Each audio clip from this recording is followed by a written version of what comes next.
کیا یہ بات درست ہے کہ حرام لقمہ کھانے سے 40 روز تک اعمال قبول نہیں ہوتے؟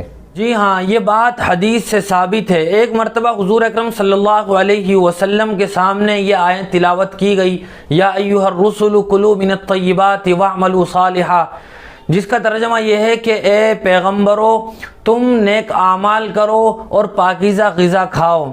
صحابہ کرام میں سے حضرت سعد بن ابی وقاص نے جب اس آیت کو سنا تو حضور صلی اللہ علیہ وسلم سے کہا کہ یا رسول اللہ ادعو اللہ لی، میرے لیے دعا کیجئے کہ میں مستجاب الدعوات بن جاؤں۔ مستجاب الدعوات وہ شخص ہوتا ہے جس کی دعائیں قبول ہوتی ہیں۔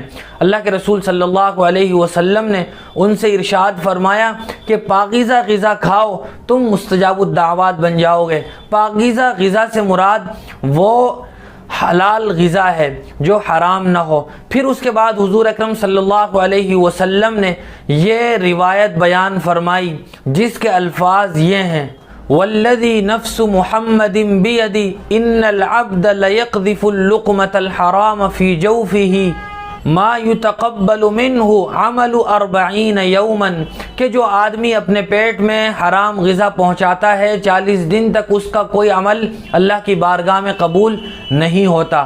قبولیت کے نہ ہونے کا مطلب یہ ہے کہ اس آدمی کو اس عمل پر ثواب نہیں ملتا ہے، ورنہ فریضہ ذمے سے ساقط ہو جاتا ہے۔ مثال کے طور پر عمل وہ نماز پڑھنا ہے، کوئی آدمی حرام کھاتا ہے تو اس کی نماز کا جو فریضہ ہے نماز پڑھنے سے وہ فریضہ ادا ہو جائے گا، یعنی یہ نہیں کہا جائے گا کہ آپ نے نماز نہیں پڑھی، نماز تو پڑھ لی، فریضہ بھی ذمے سے اتر گیا، لیکن نماز پڑھنے کا جو ثواب ہوتا ہے وہ اللہ کی جانب سے اس بندے کو نہیں دیا جائے گا۔ یہ مطلب ہے قبول نہ ہونے کا۔